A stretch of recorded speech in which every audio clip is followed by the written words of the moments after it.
What's up, you guys? Thanks so much for clicking on the video. My name is Leah, and let's recap and review Real Housewives of Beverly Hills. This is season 12, part 1 of the reunion. I know I'm late, but y'all, life life has been lifing. It has been lifing really hard right about now.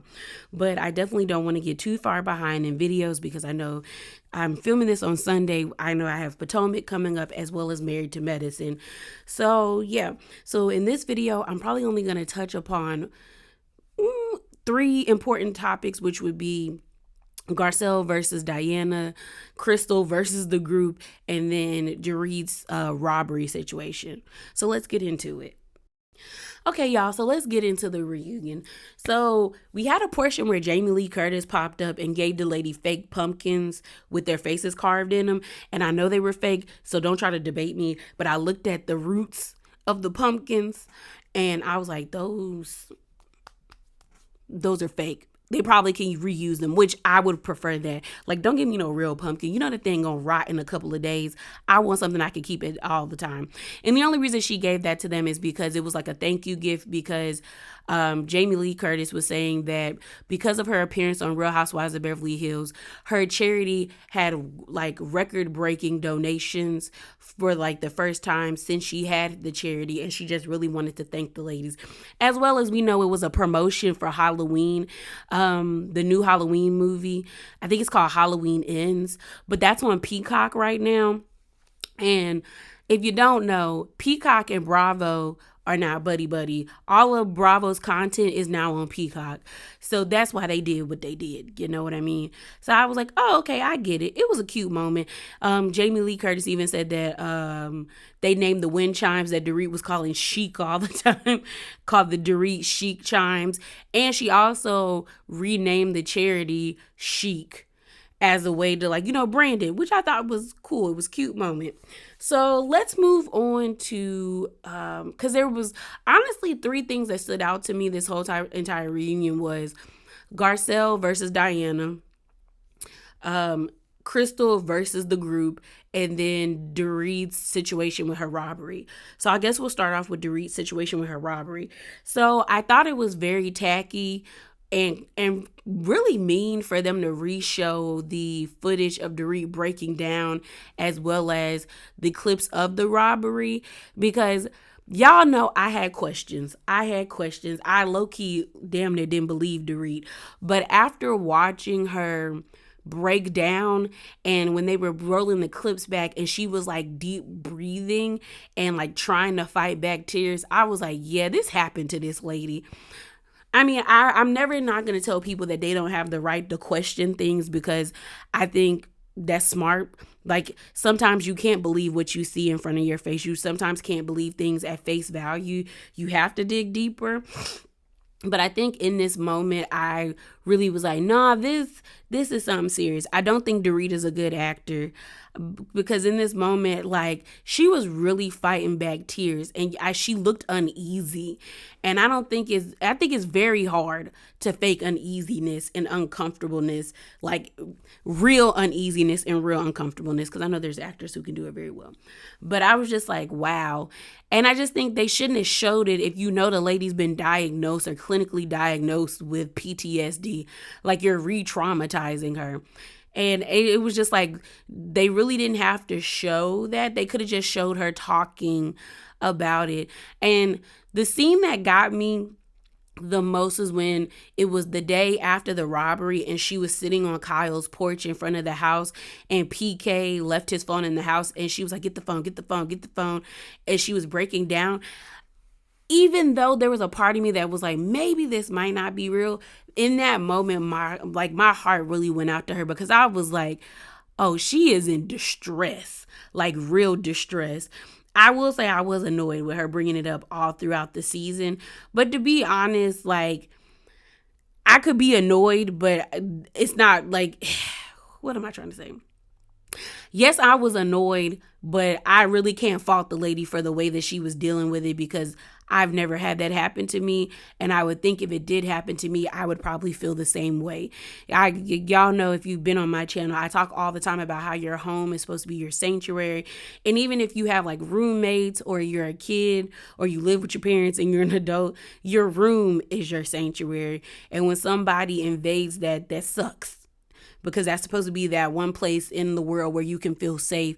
And now that doesn't feel safe anymore. She also talked about how she's having issues in her marriage and she fights with, feeling like, is she a good mom? And I was like, dang, that sucks. Like, no lie. I was like, dang, that really sucks. But as they're discussing it, Andy asked her, like, some people think you made this up. And she was just like, Doree's whole energy was pretty much like, okay, I like being on this show, but I don't like that much where I would do this to myself or put my kids in danger. It's never that real or never that serious. And I believe her. Now, I don't know about PK. I don't know, y'all. PK always give me shifty vibes. He gives me very shifty vibes. And I'm keeping that. He gives me shifty scamming vibes, y'all. He really does. In that moment, Kyle is asked a question about, like, why was she so emotional? And she talks about how she and Dorit live on, like, maybe, like, 10 minutes away from each other. And she was just kind of like, she couldn't fathom the fact that, like, her and her kids and her family and her husband are at home safe and sound while her friend is going through this. She was like, it tore her up. But then Kyle sounded stupid by interjecting for no reason, because it was like, you don't want to take this moment from Dorit. But she interjected saying, like, what she was like, we got, guys, Mauricio's sister, she got like her got a call from the robbers. He just got out of jail and all the stuff was still at his grandmother's house. And like he told us if we wanted our stuff back, we could pay him and he would give us our stuff back. When I tell y'all, Erica was appalled. Erica looked so disgusted, like, buy it back. She was like, that's a shakedown, honey. Like, why would you pay a criminal? Erica was like, girl, you stupid. You are stupid. And then when everyone was asking her questions, Kyle got visibly, like, uncomfortable. And I said, see, Kyle, you're lying. You're lying. And you could have came up with a better story than that. Honestly, what I feel it has happened is happening is that some of the things that Kyle put down for, like, insurance, she probably has them. And the money that they recouped back from, like, having insurance on that stuff, she's going to start wearing those items. And she doesn't want people to think that, she did her own robbery or the items that she wrote down never got stolen. Because this doesn't make sense to me. Ain't no way. Because I don't even have nearly as much money as Kyle or anybody sitting on that stage. But if, say, somebody, like, I don't know, stole my tablet, I'm not buying it back from you. Like, you crossed the line when you came into my house and stole my stuff. Like, you call me, I'm calling 911. Low key, if I can attach the FBI to it, I'm calling them too. Because what I look like giving you back money? You already done took enough from me. I was like, Kyle, girl, hush. I was like, and then you could tell she realized she sounded stupid because she started, like, fidgeting with her outfit. And I said, girl, you sound dumb. You sound dumb. So let's move on to Crystal versus everybody. All right. So like I said, we're moving on to the Crystal segment. It opens up when they're talking about the eating disorder. And I will commend Crystal. Y'all know I don't really see it for Crystal, but I do think it takes a lot of courage and a lot of resiliency to stand up in front of everybody and say, like, hey, I have an eating disorder and I'm trying my best to work through it so I can get to the other side of this to be healed. And I like I said, I commend her, and I think it takes a lot of courage because that's something you don't have to share with people. That is a personal journey that you really don't have to share with anybody. And I felt like maybe she was doing the same thing that Jackie did, where she was telling people this or telling the audience this so that it would hold her accountable in a larger way. And maybe that's what Crystal is doing. And sometimes having the world watch you can be helpful, but I also do worry about Jackie and Crystal, and both of them are neither the ladies I like on the franchise. But I worry that maybe being on this show could be detrimental to them because people do critique harshly or people just go out of their way to be nasty and mean. And I would hope that that doesn't trigger something in them to make them go farther into their disorders. But again, I do commend Crystal for being vocal about this. So we go on to the dark, like Sutton said something dark segment because a viewer asked a question where it was like, were you upset about last year about feeling violated when Sutton walked into the room because maybe you got scared she was going to catch you purging? And Crystal's like, no, it was just me and my body dysmorphia. Like, I just was very uncomfortable. So then Andy segues to like the whole dark comment. And when I tell you everybody ate her up except Sutton, Sutton was the only one that was giving her grace. Garcelle clocked in, Kyle, Erica, Lisa, Dorit, especially Dorit. And Kyle and Dorit really clocked in. And basically, Crystal, like I've been saying since the beginning of this season and even last season, since Crystal likes to play semantics, and Crystal to me is sneaky. And if I was Sutton, I would not be friends with a girl like that because she basically was being manipulative about the situation. Like, of course, your space was violated, but then when you say I was violated, people's mind go to something darker. And even with this whole situation, like, oh, she said very dark comments because, like Dorit said, Garcelle was getting at Crystal while they were on vacation. And Crystal's comeback to that was saying that a lot of dark things was said before she said, oh, tell me you're that girl. Because Garcelle's whole thing was like, you didn't really want to give Sutton a chance. And I bet you if Sutton would have said anything, you were going to say, tell me you're that girl. And Garcelle clocked, and she was right. And when Dorit said that, I said, come on, Dorit. Because Dorit clocked. Like, Crystal only said that to get the heat off of herself, and she left the situation very open-ended where it was like people can surmise their own things. And when they did the flashback of Erica when they were at Mexico sitting at the table, and Erica was like, if you don't tell us what she said, you're leaving it open for people's own interpretation. And I'm telling you right now, everyone's interpretation is going to be dark. And I was like, yeah. And she did that on purpose. And then when Crystal tried to chime in and be like, well, it wasn't the comment, it was the tone of the conversation. So then Erica's like, that's a cop-out. And I was like, it is a cop-out because this whole entire season, even on Watch What Happens Live, because Andy had to cock his head to the side and be like, but that's not what you said on Watch What Happens Live. On Watch What Happens Live, you said it was the pool comment. And the pool comment was when Sutton was saying how, I saw my daughter Porter in the pool with a Chinese girl and a redheaded Catholic girl and the black girls. And I was like, yeah, this is how life is supposed to be. And Crystal was like, yeah, that was a dark conversation. And I don't know if Crystal is harping on the fact that Sutton said Chinese when she probably just should have said Asian. Because, some people just think there are only 3 categories of Asian, which is Chinese, Japanese, and Korean, when there's a plethora of different ethnicities and like races that are a part of the Asian category. But Crystal wasn't making any sense. So she starts to get upset because she feels like, why does she have to explain herself? And I was like, you have to explain, because being labeled as a racist is something very serious. Like nobody wants to be labeled a racist, but we know there are racists out there. But they don't want to be labeled a racist, even though they know they are racist. And I was just like, Crystal, you full of it. And I knew you were full of it. Sutton wants to move on from the conversation, and everyone's like, why? And I think Sutton just was uncomfortable and just didn't want to keep talking about it because she was like, it's already a touchy subject.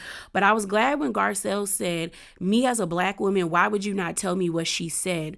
Like, I'm friends with her. Like, you do not think I would have to reevaluate my whole entire friendship with Sutton if I found out she was saying racial things? And Crystal couldn't say nothing. I was like, yeah, you look like a dick. Like, you as a person of color, you as a minority, why would you not tell the other minority on the cast that she's potentially building a friendship with, that her new friend is saying ignorant, problematic, and racist things. So now Crystal kind of made a face like, "Ooh, I didn't think about that." No, you didn't think about it, stupid. Because I was like, "What?" I was like, "Crystal, you're not making sense." And then Kyle was like, "You basically lying." And then Crystal got mad because Crystal was like, "I'm not lying. That's my truth." And when Kyle said it could be your truth, but it's not real, I was like, "Yeah, that could be how you felt in the moment. Your feelings are valid, but you're lying." You're lying and you're not making sense. Like, I'm not saying Crystal couldn't have felt like the situation was dark or the conversation was uncomfortable and she felt like it was dark, but to not elaborate on it and to leave it very open ended, I think was trash of her, because you're sitting here allowing people to paint somebody that now you're saying is your friend. Because when she said, "Yeah, when we had the conversation, I didn't know her, so that's why I felt it was dark, but it's been a year now and I know her, and I would think that she would never do something like that." And then when Andy was like, "It's been a year and you still brought it up," I was like, "Yeah, girl, you sound stupid. You sound stupid." And then Crystal was like, "That was the biggest mistake I have ever made on this show. And I just feel so bad." I was like, "You feel bad because your plan didn't work, because everyone saw through it." And here's my thing about Crystal. And this is why I feel like I don't like Crystal. And watching the reunion made me realize why, is because of Crystal wants to be a part of the cool girls group, which would be the Fox Force 5 or the FFFs. And Crystal is trying to live out a high school fantasy that did not work when she was in high school. Crystal has told us since last season that she wished she was white. She wished she was cool with those girls. And I think she feels like being on this show, she has that opportunity to be part of the cool girls clique. But the reason why I say I don't like Crystal is because you can clearly tell that these women don't see it for you. Kyle gets at you every time. Dorit be getting at you. Lisa and Erica kind of brush you to the side, but they'll sometimes bring you in when they want something from you or want to use you against Sutton. And it's like, Crystal's not dumb to the point where she can't read context clues, where she knows these women don't like her, but she wants to be a part of their clique so bad that she will forego herself in order to be a part of the clique. And that's what I don't like about Crystal. That's why I feel like I don't like her, as well as I feel like she's sneaky and conniving, because I've realized at the age that I'm at now, and as I've got grown, that I've noticed a lot of adults, whether they're male or female, are still playing high school games where they're trying to relive their high school days. Some people trying to get back to their glory days where they peaked. Other people are trying to get back to that feeling of where they might have felt like the outcast and they now want to be accepted. And it's like, you can't rewrite history. You should just move forward and write the new chapter of your life. And it's like Crystal doesn't want to do that. Crystal wants to stay clicked up with these women, and it's like they don't like you, and you're trying to be friends with people that don't like you. And you could have been clicked up with Garcelle and Sutton, but you chose the wrong team because they don't like you. Like, girl. So then they get on the whole topic about Crystal's 14 friends. That was a question by a viewer. And word on the curve is, allegedly, Crystal had like 14 friends, and a few of those friends were auditioning or had showed interest in wanting to be a part of Real Housewives of Beverly Hills. And Crystal basically deterred her friends from doing that, basically telling them that the show was like, trash. It was declasse. There was no reason for you to like get on there. Like, you shouldn't do this show. Like, it's gonna make you look bad. And then 30 minutes later, you see Crystal on the TV show. And so a lot of her friends kind of felt like that was fraud or fake of her. And they started to distance themselves from her, as well as the other thing I heard allegedly was that Crystal was out here playing the same games, running back between the clique, and she just got caught up. Well, I don't say clique, between the group, and got caught up. So Crystal says that basically she spoke to Lisa Rinna, and Lisa Rinna basically told her that, people are going to start acting differently once you get on the show. And Kyle kind of was like confused, because I guess Crystal had told them that those 14 friends she had issues with them before she was on the show. So Kyle was just like, did you have issues with your friends before they got on the show or after you got on the show? And then Crystal got heated and she was like, why do I have to explain myself to you, Kyle? And Kyle was like, I'm confused, that's why. And then everybody else on the couch was like, yeah, Erica and Lisa and even Dorit was kind of like, yeah, this is kind of confusing. Garcelle and Sutton kind of didn't really care, but I kept seeing Sutton squint her eyes like she was really like, girl, you kind of don't sound right.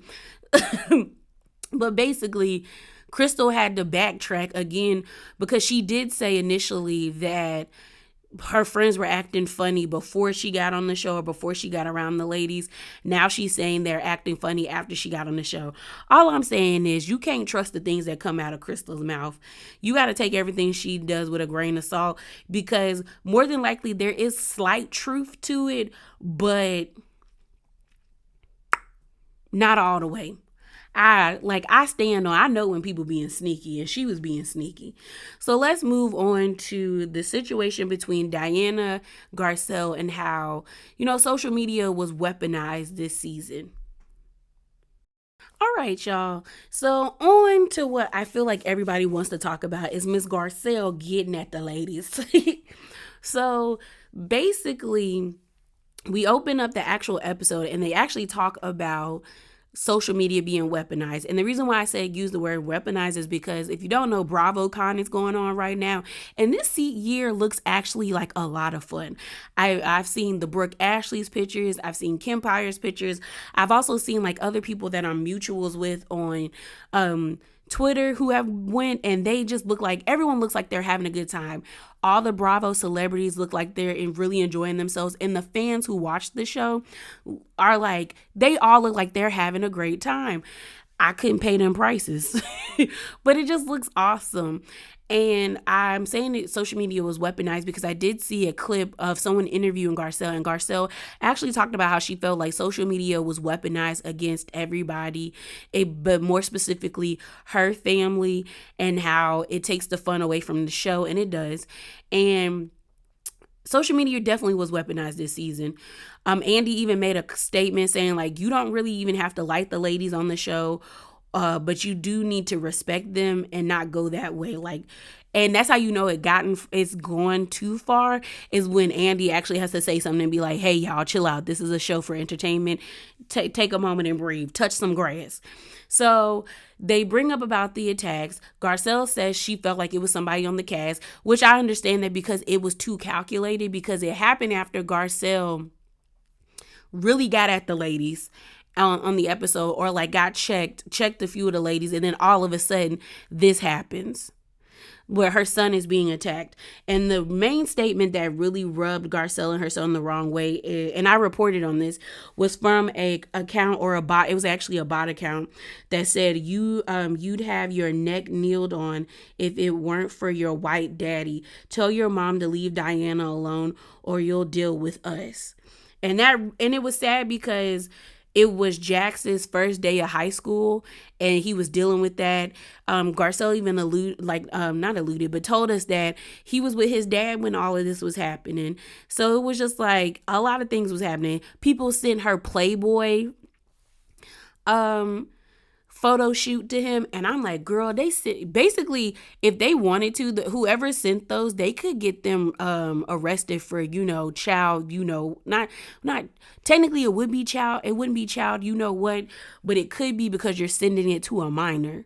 So those could be probably more so house registration charges. Okay. Where you house register, where you got to register your address everywhere you go. And I was like, this show is never that serious where you got to take it to that level where you're sending naked pictures of the child's mom to the son. That's gross. And then that comment, and even more, they did it to Portia when people were mad at PK, Mauricio, Kyle, and Dorit when they were laughing about Erica cussing out Jax. And it's just like, Jax been through a lot this whole entire season. Like, everybody been coming at that little boy. But Garcelle was just like, it was a lot. It was a lot. And she said she even felt like everybody was coming at her, or she felt like it was calculated because a lot of people on this cast don't want her here. So it felt like if I can go after her son, then eventually she'll leave. And I was like, it probably backfired because now she gonna stay so she can really get at y'all. And they were all like, no, no. They said Lisa Rinna was one of the first people to speak up about it. And Lisa Rinna said, like, it was gross. It was just wrong. Then Lisa and Erica was like, we don't like getting sent death threats. And I was like, I get that. Don't get me wrong. I don't think anybody deserves death threats, especially as it pertains to being on a reality show. But a lot of those were the consequences of your actions, of people really not liking the way that you acted on the show. I'm not saying that they deserved it, but for Jax, it's like he's a child. He did completely nothing. He has been innocent. And it sucks because children on these reality shows don't get the opportunity to say, like, hey, I don't want to film. They could probably say that and be filmed just a little bit, or not be filmed at all, depending on like who they have as a parent and how much pull they have at the network. But even if they want to be on the show, they should be able to be on this show and not be in fear that people are going to come at their neck that way. We then beam in Diana's lick self. They actually asked her about that. She gonna say it's a nervous tick. I said, so you nervous around your family all the time? Because you was doing that a lot around your baby daddy. But then again, I might get at least the evil lady a pass because, she's probably uncomfortable with the cameras. They talk about her sending out cease and desist to like the YouTubers and blogging pages because of, people were reporting that allegedly she was a madam, and that book Room 23 was about her being like it was an escort book, kind of like you could do like order an escort to go kind of stuff. She was like, no, the book was done for for other purposes. And she was really proud of that book because it helped out a lot of the women in the book. They then talk about her donating to the charity. And I was actually surprised that Andy said, oh, a lot of people felt like your donation was a troll. And Erica was like, no, I didn't think it's that way. I was like, you did, because you even liked somebody's tweet or a comment about how they even felt like Diana doing this was a troll. And it very much so was a troll because you donated the day of the episode or the day after the episode, after you said that people should donate. If you really wanted to donate, you would have donated during the season when you said it, not when the episodes aired. So it does look like you were trolling. They then get on the conversation about the whole black creator comment. And I kind of gave Diana a pass on this because I was like, maybe she did mean dark humor, because I understand that when people were like, oh, that's dark comedy, but I ain't giving her too much. And then we get to the whole situation where I said Garcelle clocked in because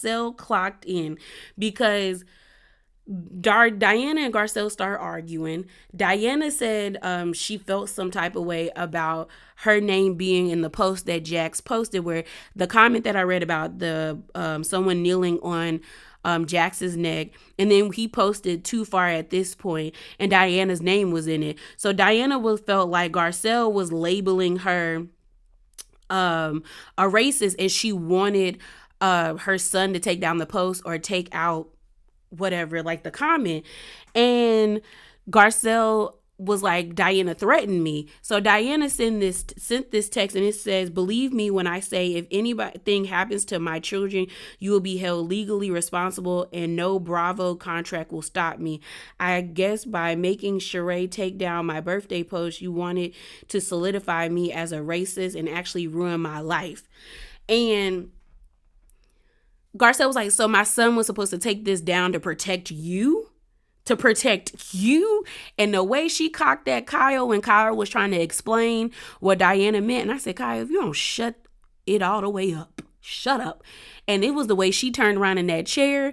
And even I could tell Sutton was like, ooh, girl. Because Sutton's hand went up to kind of like, ooh, no. Like trying to tell Garcelle to like, breathe. Because Garcelle says, so while my son is getting attacked, I'm supposed to protect y'all?